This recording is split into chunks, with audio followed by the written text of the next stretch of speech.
சென்ற நாளில் நான் ஒரு ஒரு ஒரு ஊழியக்காரருக்கு நான் ஃபோன் பண்ணேன். ஒரு முக்கியமான ஒரு காரியமாக அவருக்கு நான் கால் பண்ணேன். அவர் ஃபோனை ஆன் பண்ணி வச்சுட்டு பயங்கரமாக கெட்ட வார்த்தை பேசிக்கொண்டே இருக்கிறார். ஃபோனை ஆன் பண்ணி வைத்துக்கொண்டு பயங்கரமாக கெட்ட வார்த்தை பேசிக்கொண்டு இருக்கிறார். ஒரு மருத்துவமனைக்கு உள்ளிருந்து அவர் பேசுகிறார்.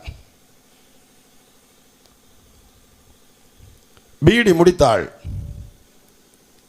கொஞ்ச நாள் கழிந்தது.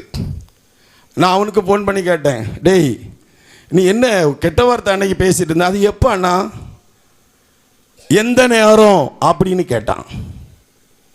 ஐயோ அது உங்கள் நம்பரா அப்படின்னு கேட்டான்.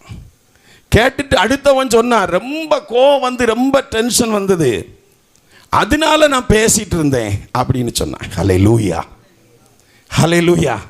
அவன் எப்படிப்பட்டவன், எப்படிப்பட்ட சூழ்நிலையில் அவனுக்கு ஆண்டவர் விடுதலை கொடுத்தார், எப்படிப்பட்ட சூழ்நிலையில் இந்த பதவியை கொடுத்தார், இந்த வேதத்தை கொடுத்தார் என்பது அவனுடைய A to Z எனக்கு தெரியும். ஹல்லேலூயா. உன்னை உயர்த்தினவர் அவர், உனக்கு ஒரு அடையாளம் கொடுத்தவர் அவர், உனக்கு ஒரு அங்கியை கொடுத்தவரும் அவர்தான். ஹல்லேலூயா, ஹல்லேலூயா. வேதம் சொல்லுகிறது, நான் பரிசுத்தர் ஆதலால் அவரை போன்ற பரிசுத்தம். ஹல்லேலூயா. பரிசுத்தம் இருந்தால் பிசாசுக்கு முன்பாக நிற்க முடியும். பரிசுத்தம் இருந்தால் வியாதிகளுக்காக ஜெபிக்க முடியும். பரிசுத்தம் இருந்தால் எந்த ரவுடிக்கும் சுவிசேஷம் சொல்ல முடியும். பரிசுத்தம் இருந்தால் எந்த குடிகாரனும் பரிசுத்தம் உள்ளவனிடத்தில் வரும்போது அவன் யோசிப்பான், பேசுவதற்கு யோசிப்பான். ஹல்லேலூயா, ஹல்லேலூயா. பரிசுத்தம் இல்லாமல் ஒருவனும் தேவனை தரிசிக்க முடியாது. நான் பிரசங்கித்துக் கொண்டிருக்கிற ஆண்டவர் யார் தெரியுமா? அவர் சீனாய் மலையிலே மோசேயை கூப்பிடுகிறார், நீ வா அப்படின்னு சொல்லிட்டு சீனாய் மலைக்கு ஆண்டவர் மோசேயை கூப்பிடுகிறார். அந்த சாப்டரை நீங்க படித்து பாருங்க. மோசேயை கூப்பிடும் போது மோசேட்ட 2 விஷயத்தை சொன்னார். அவர் சொன்னார், நான் மலையின் மேல் மேக ஸ்தம்பமாய் இறங்கி வரும்போது மலை முழுவதும் எந்த ஆடுகளோ மாடுகளோ மனிதர்களோ எதுவுமே இருக்கக்கூடாது என்று சொல்லி பைபிள் சொல்லுகிறது. பைபிள் சொல்லுகிறது. அல்லேலூயா. ஏன்? ஆண்டவர் மலைக்கு மேலதானே இறங்கி மேகமாய் வருகிறார், அங்கே இருந்து தானே மோசையோடு பேசுகிறார். அன்பான தேவனுடைய பிள்ளைகளே, அவ்வளவு பரிசுத்தமான வல்லமையான ஆண்டவர். ஹல்லேலூயா.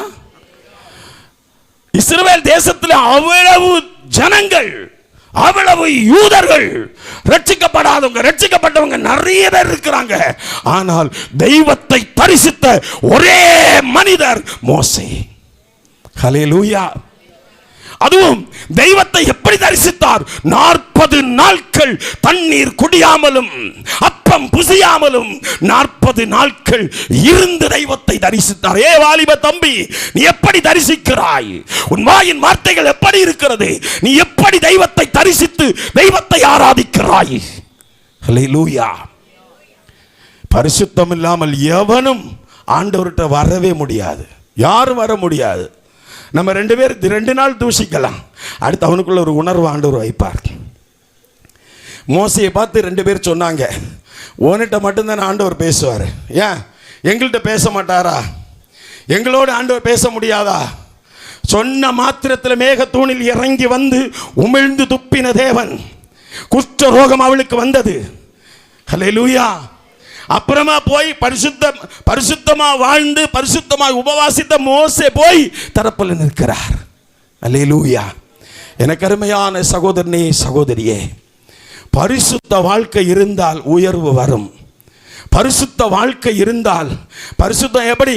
பேச்சில் இருக்கணும், உன்னுடைய செயல்ல இருக்கணும், உன் சாட்சியில் இருக்கணும், எல்லாத்திலும் இருக்கணும். ஹல்லேலூயா. பரிசுத்தம் இருக்கணும். ஐயோ என்னால பாக்கு போடாம இருக்க முடியல, பாக்கு போடாம வாகனம் ஓட்ட முடியல, தண்ணி அடிக்காம எனக்கு வேலை செய்ய முடியல, கைகால் கிடுகிடு. ஐயா, கிடுகிடுப்பை கொண்டு வந்து வைத்தவரே கர்த்தர். ஹல்லேலூயா. நீ எவ்வளவு தூரம் தெய்வத்தை நீ புறக்கணிக்கிறாயோ அவ்வளவு தூரம் உனக்கு வீழ்ச்சி தான். உன் மூலமா உன் பொண்டாட்டிக்கு வீழ்ச்சி, உன் பிள்ளைக்கு வீழ்ச்சி, உன் சன்னதிக்கு முழுவதும் வீழ்ச்சி. நீ யாரா இருந்தாலும் சரிதான், ஒவ்வொருத்தருக்கும் வீழ்ச்சி உண்டாகும். ஒரு பாஸ்டர்கிட்ட கேட்டேன், நீங்க ஏன் சாப்பாடை சர்ச்சில் வச்சு சாப்பிட மாட்டீங்களான்னு கேட்டேன். அப்போ அவர் சொன்னார், இல்லை நான் வீடுகளில் போய் வச்சு சாப்பிடுவேன் அப்படின்னு சொன்னார். கொஞ்ச நாள் கழித்ததும் அவர் சொன்னார், நான் சாப்பிட போன வீட்டில் விழுந்துட்டேன், சாப்பிட போன வீட்டில் விழுந்துட்டேன், பாவம் செஞ்சிட்டேன் அப்படின்னு சொன்னார். கொஞ்ச நாள் கழிஞ்சு வாகனத்துடைய பஸ்ஸுடைய டயர் நெஞ்சில் ஏறி அவருடைய சரீரம் எடுக்க முடியவில்லை.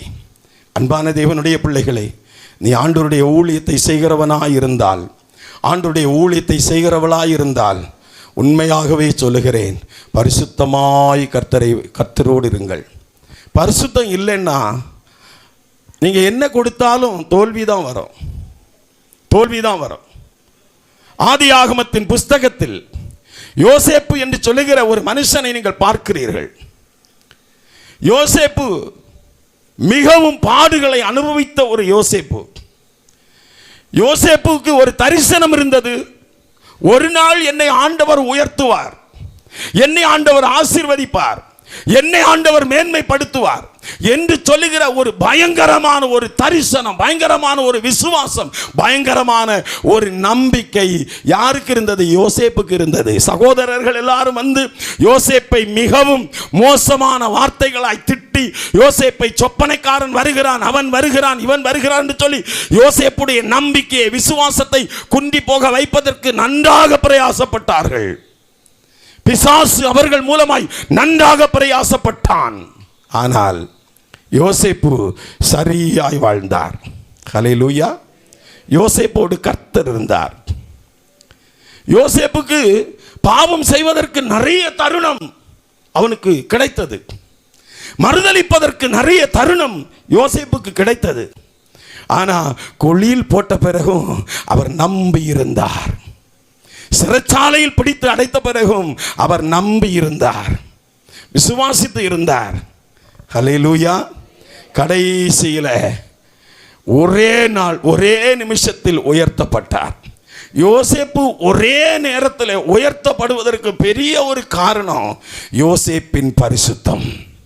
வேதத்திலே படித்து பாருங்கள், ஒவ்வொரு ராஜாக்களும், ஒவ்வொரு தீர்க்கதரிசிகளும், ஒவ்வொரு நியாயாதிபதிகளும், ஒவ்வொரு அப்போஸ்தலர்களும், ஒவ்வொரு சீசர்களும் உயர்த்தப்படுவதற்கு காரணம் அது அவர்கள் வாழ்ந்த அந்த பரிசுத்தமான ஜீவிதம். பரிசுத்தம் இல்லாமல் எவனும் தெய்வத்தை தரிசிக்கவே முடியாது. அவர் பரிசுத்த ஆண்டவர் ஆனபடியினால் தான் தானியேல் சிங்கத்தின் கவியில் இருந்து பாதுகாக்கப்பட்டார். சாத்ராக், மேஷாக், ஆபேத்நேகோ பரிசுத்தமாய் வாழ்ந்தபடியினால் தான் ராஜ்யம் முழுவதும், ராஜாக்கள் முழுவதும், அங்கிருந்த எல்லா அரசு அதிகாரிகள் முழுவதும், அன்பான தேவனுடைய பிள்ளைகளே, இந்த ஆபேத்நேகோவுக்கு எதிராயிருந்தார்கள். ஆனால் அவர்கள் விசுவாசத்தில், தங்கள் நம்பிக்கையில், பரிசுத்தத்தில் கரெக்டா இருந்தாங்க. ஹல்லேலூயா. நீங்க எத்தனை பேர் அப்படி வாழ்றீங்க? எத்தனை பேர் இன்னைக்கு காலையில் இந்த வேத புத்தகத்தை படிச்சிங்க? எத்தனை பேர் வேத புத்தகத்தின் படி வசனத்தை படித்து அந்த வேத புத்தகத்தை மறக்காம, ஆண்டவரே நான் உம்முடைய பிள்ளை என்று சொல்லி நீங்கள் வாழ்ந்து கொண்டிருக்கிறீர்கள்? யோசித்து பாருங்கள். பரிசுத்தம் இல்லைன்னா பிரச்சனை டெய்லி வந்து கொண்டே தான் இருக்கும். பரிசுத்தம் இருந்தால் பிரச்சனை நாளுக்கு நாள் என்ன செய்யும்? பெரிதாகி கொண்டிருக்கிற பிரச்சனைகள் நாளுக்கு நாள் அது அப்படியே மறைந்து போய்விடும். ஹல்லேலூயா.